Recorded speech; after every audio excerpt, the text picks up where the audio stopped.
Hello YouTube and welcome back to another episode of VCT Pacific Rostermania with myself, William Cho. I am one of the casters here at VCT Pacific, and we've been tracking all the roster changes through the offseason for VCT Pacific teams, and things are really starting to fall in place. Last week we talked about how now more than half of the teams have announced their official starting five, and a lot of it is looking very promising. I think Pacific continues to promise to be a very exciting region to watch, and I think a lot of teams are looking at some very strong upgrades and some of them some very big stylistic changes.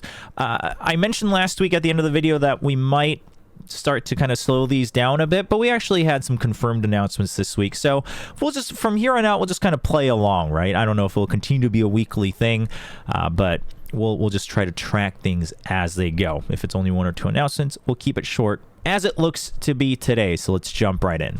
So here is our handy dandy roster sheet that we've been tracking on our own. Just a quick reminder, of course, blue means that a signed or, re-signing was officially announced. Green is, it seems likely, like all things point to it. Yellow is there's reason that there are rumors. These are not new, by the way, so let's get rid of the bold there. And then red means that they're out. And purple is if I have like my own personal guesses / recommendations. So, first things first, you know what? Let's just talk about this because we'll kind of go in reverse order of our spreadsheet. So, I had totally missed that Big Time was also announced alongside Spin as remaining on the coaching staff for Global Esports. So that is my bad. I want to give a big shout out to Big Time. I didn't mean anything by it. I was like waiting to see official announcements of re-signings, right? For instance, like I don't have Termi in blue either, right? Although he's most likely staying. So I didn't mean anything by it. I also Big Time is not updated on the global contract database, so I assume that's probably just in the works or something. But either way, that's my bad. There was an announcement from Global Esports actually quite a little while back, so I had totally missed that. That's on me. But it does look like Global Esports, they've basically kept 2 out of their 3 original coaching staff. Of course, Eraser left at the end of the season in 2023. So now it's head coach Spin and then Big Time alongside him. So they continue to work together, and they have built this 5-man roster. Continuing Global Esports news, we have confirmation. So I saw there was a comment down below saying that the head of G had mentioned on his own stream, on a live stream, that Rossi will be looking or won't be on the starting roster. And then actually, I believe it was yesterday, Rossi just announced that he is looking for team, but I think he phrased it in a way as well. Global Esports has allowed me to look for other opportunities, so I think the global contract database remains true. I think he is still technically under contract. They have not come to terms to part ways entirely, but he is free to look at other options, and then we'll have to see where things go. Just one thing to note, Rossi, I guess I should just erase him from here and put him in red here. But one thing to note, it was interesting to see that Rossi had mentioned that he would be looking at flex and sentinel roles, which I think had caught a lot of people's eyes. Obviously, most of the games that he played in Pacific, he was still playing the Jet, right? Obviously, at the very beginning of the year at Lock-in, he didn't, and it didn't go that well. But he's been playing a lot of the Jet during the official Pacific matches. It has also been a while since we've, seen them play because they didn't make it to Champions. But it's interesting that he is looking for a spot as a flex and sentinel. I wonder if part of that is, Jets continue to kind of be the target of some nerfs here and there. Maybe it's just something that they've been working on within the team, even during the roster rebuild, right? Of, hey, why don't you consider switching roles? Again, we won't know until, he decides to tell us himself in a future potential interview. But I think it can be good. Because I think what a lot of people agree on is, okay, this guy is mechanically gifted. He has skills. He has talent. But he built up such bad habits while he was dominating in South Asia, in India, that he overheats all the time, right? And then once he hit stronger opponents, he didn't know how to recover from that. By the way, I am one of those people that believes that confidence is a huge skill factor in Valorant, right? I think even if you get shut down time and time again, I think you have to be confident to take duels. However, you have to do it wisely, right? And you can't just take duels every time. You have to pick and choose your battles. And I think I agree with a lot of the sentiment that probably what Rossi could use the most is kind of this like one-to-one coaching, right? Whether it's like positional coaching, decision-making coaching, things that are very like a very specific skill set coaching, more than having him go through training regimens. I think he's still young enough and he's talented enough that that part can still follow up later and he'll catch right back up. I believe that. Obviously, I mean, who knows? But I believe that. But I think the biggest hump for him right now is going to be that part about, how do I learn to like control the flow of the game, right? And read the game. And also kind of your mental. It was very clear some of the games in Pacific that he was just, the nerves were getting to him and the pressure was getting to him. You could just see his aim was like constantly shaking, which other times it normally isn't. I mean, some players, yeah, they play such high sense that they're just always shaking. Like I do I play on really high sense. So if you ever observe my games, I'm just like always shaking. It's probably not good, but there were like very certain maps where we would switch to Rossi's screen during Pacific and you could be like, oh, like you can just tell this guy's nervous right now. Like the pressure's gotten to him. Like he just can't hold still.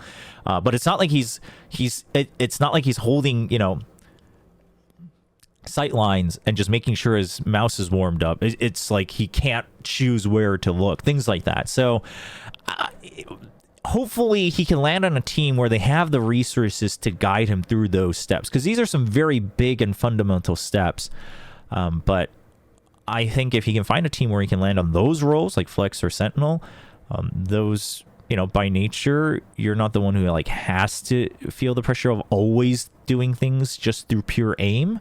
You might still have to clutch and things like that. And if you're Flex, obviously you have to like learn a lot of different agents. But even that, I mean, if he's willing to put in the time, like that could help you learn the game better, right? Overall, you're learning better pacing, better timings, things like that. So I hope he continues to find a good chance. Whether it's tier 2, whether it's tier 1, it doesn't matter. I just hope he lands on a team where there are resources to help guide him through that, because it seems like he is willing to put in the time and effort, and that's great to see. Rossi's a great guy. So I loved getting the chance to meet him at Pacific, so I hope he lands on his feet.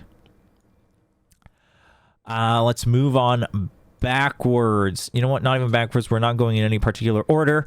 Let's talk about Gen.G a little bit. So Elma Putty was actually recently announced as the coach for Fnatic. I'll be honest, I didn't see this coming. But I will say this. I don't know.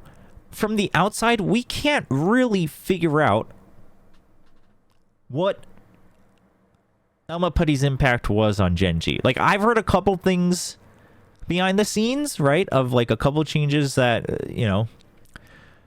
people on the inside say like came directly from Elma Putty. But other than that, he was so off camera, right? That it's hard for us to gauge, positive or negative impact that he would have had on this roster and their success.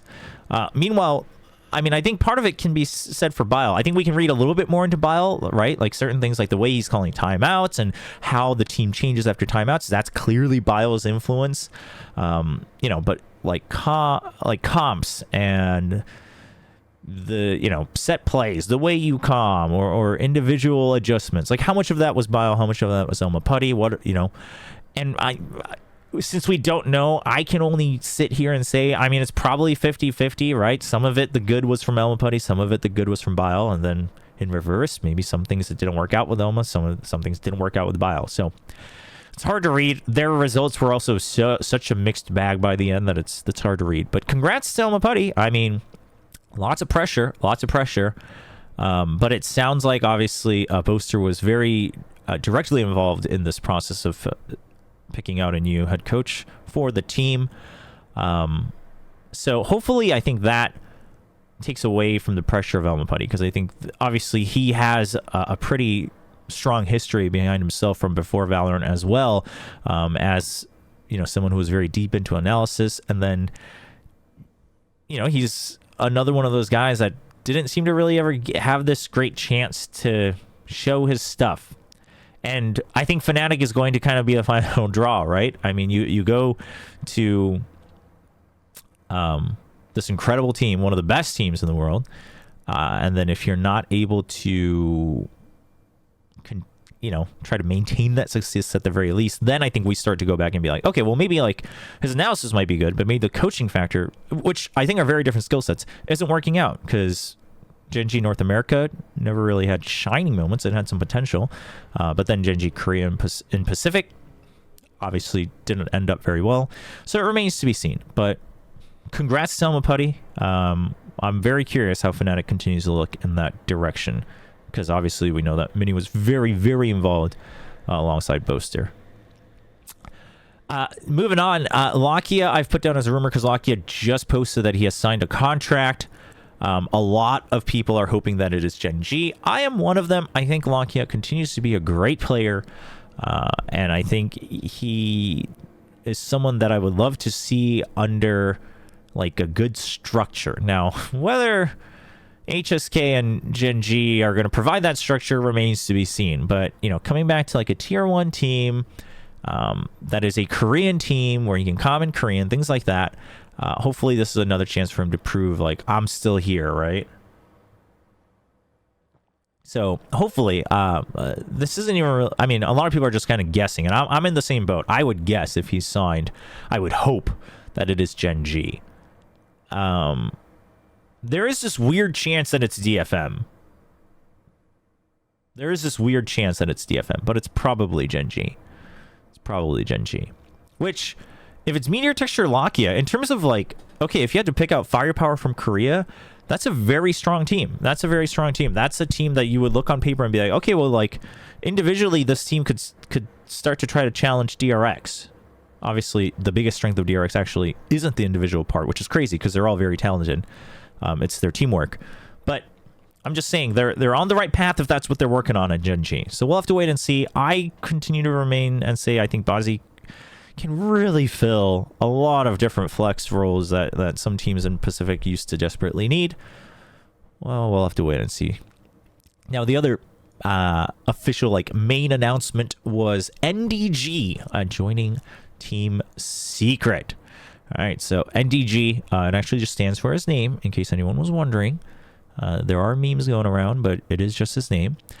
So NDG, for those who don't know, used to play on Naos Esports. Now, you might be familiar with Naos Esports because they played at Ascension. However, NDG did not play at Ascension. So he was part of Naos Esports. They went through a rebuild in 2023. He remained on the roster, and they got through the first split, and they did very well. And then he was replaced with Senior Carl, which, by the way, Senior Carl was a very good player at Ascension. So I don't think, now obviously they made a decision. It worked out for them, I would say.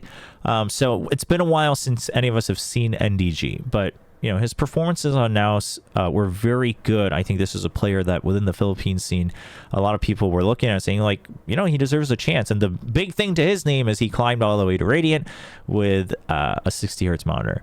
So, which, listen, I mean, okay, here, reality check. Here's what I think that tells you, okay? Stop blaming your monitors and your gear if you can't climb ranked, all right? That's all I think it tells us. I think the other thing it tells you is that I think his decision-making and positioning is good. I think just by the stat line of, you had a really, really low refresh rate and you were still able to climb. Okay, so you weren't like purely just relying on reactions all the time. So I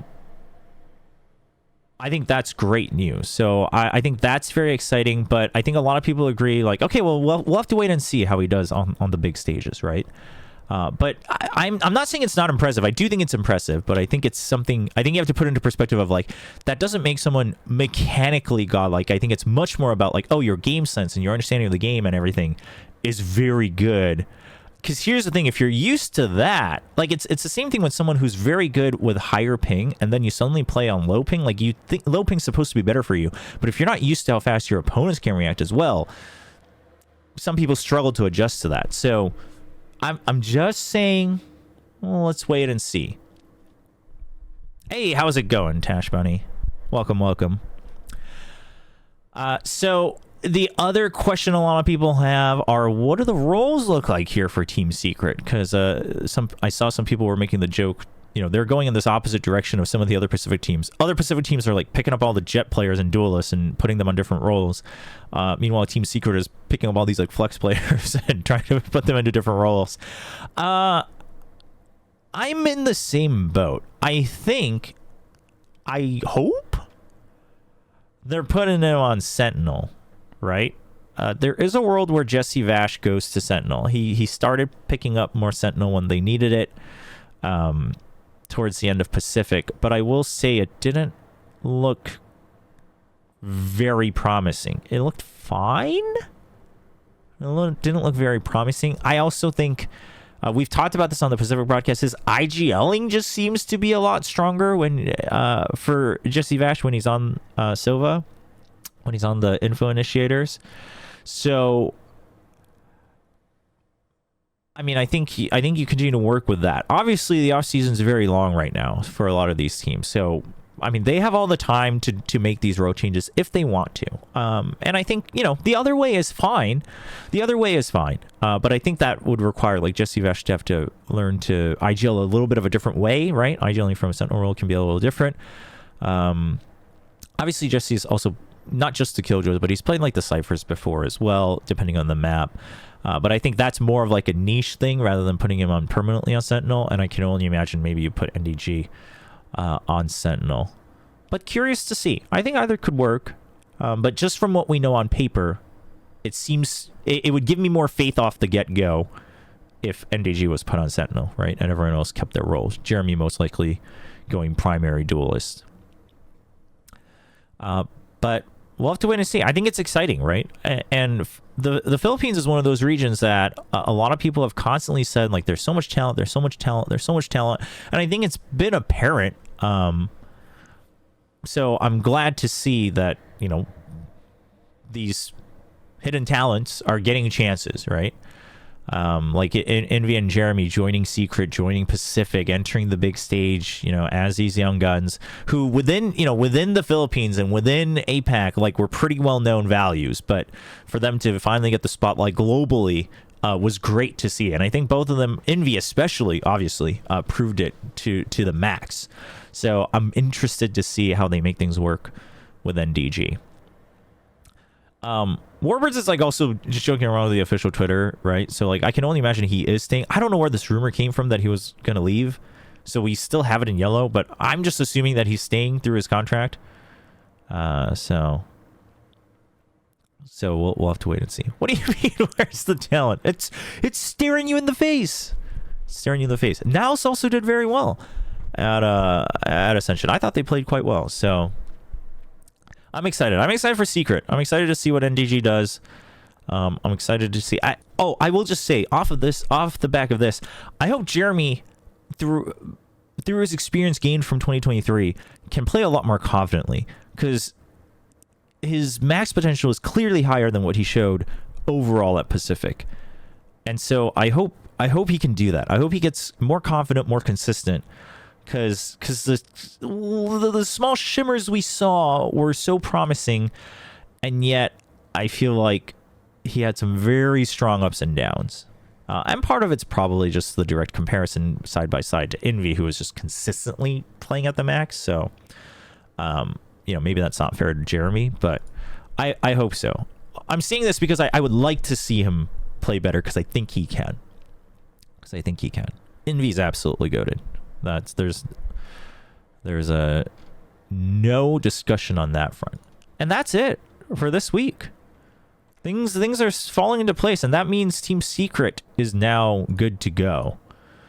So we're really waiting on Gen.G, DFM, Zeta, and Talon. 4 teams.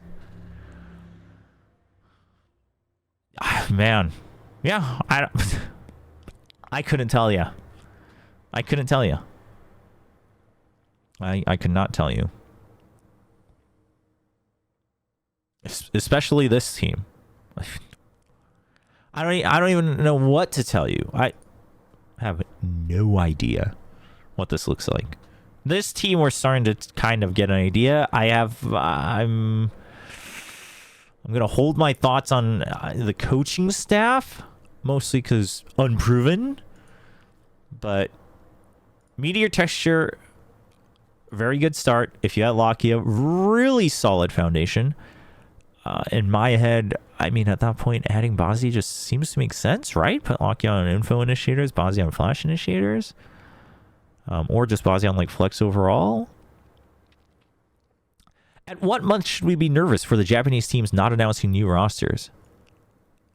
Honestly, if we don't see like a trickle of announcements within the first 2 weeks of November, I'd be concerned. I'd be very concerned, actually.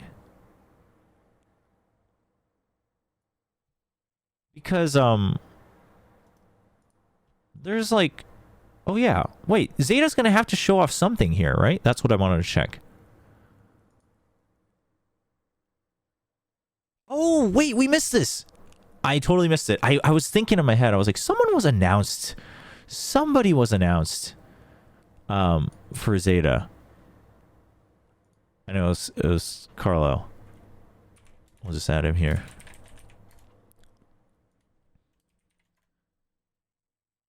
Yeah, this was a weird one. This was a weird one. I don't know. I don't know what to make of it. I mean, I will say...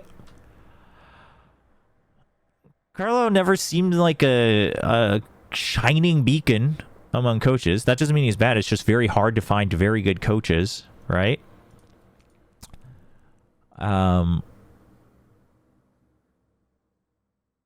But you know, he's a very passionate coach, as we've seen, as a lot of the coaches tend to be, especially from South America. But you know, we had Carlos, one of those coaches, and again, I should put the disclaimer: it's very rare for us to watch matches and be like, "Oh, the coach did such a good job." It's very rare to see that. We, for instance, we saw it with Fnatic, but mostly because of like how they go through timeouts, how much Boaster has talked about it, how much Mini has talked about it directly with the community, and how much we've been told that they just work in conjunction together, right? So that's one of those things. The same can kind of be said for DRX. In fact, part of it, I think, for DRX is we actually learned even more of how much of an impact the coach had through their slumps, right? So it's very rare to see it. It's very rare to watch a match and be like, oh, the coach did this. It's very rare. It's very rare. With that said, I mean, you already have... okay, so like Junior was learning. You know, Crow is learning. So maybe you want someone there to help like move things along, right? And keep structure, maybe. I can see that. But then I mean, if you're keeping as well, you have a very big coaching staff, and no other players announced. But they're gonna be playing in the Red Bull home ground. So surely, at least they have like pretty confident trials, right? So for Zeta, I'd be worried if it wasn't announced next week. I'd be worried if it wasn't announced next week. For DFM, quite frankly, I'm already worried. I think they're so far behind because they had so much work to do, and we don't even have like an inkling of what's going on. I think we didn't mention this, but Zenfrey was just recently announced that he's joining Varels, so he's out. You now only have TakaJ and Anthem left, which that's fine to start with, but it's like you need minimum 3 more players. Oh, I don't know. I'm already concerned for DFM. For Zeta, at least, I think the core is solid, and it's 3 out of 5. So it's like, okay, well, you can probably make something work. But for DFM, you have 2 out of 5. And while I think they're fine players, I don't think it's as reliable as Last Depth Sugar Zero, right? So Yeah, I'd be already concerned. But yeah, now that you've mentioned it, I'm curious what Zeta is going to bring out here. I wouldn't be surprised if they bring a roster out here and say this isn't the finalized roster, right? In fact, 10's probably playing in this. In fact, Crow could still be playing in this as well. Now that I think about it, for the Red Bull home ground, they're probably keeping 10 and Crow to play. Or they very well could. Because 10's moving on as a content creator under the Zeta banner, under the Zeta Division banner. And then Crow is moving on to a coaching role. But they already purposely said he's a playing coach. So he's going to be their sixth man, is how I understand it. So Crow's probably playing. They're probably going to be like, 10, just play in this event for us. So, you know what? Actually, Zeta... So Zeta, I would say, like, until after home ground. But if they don't have any announcements through mid-November, I'd be like, well... The reason I'd be worried then is because then you're, like, for sure only focusing on homegrown Japanese talent, which, as a mission, it's a very good mission. But the talent pool is...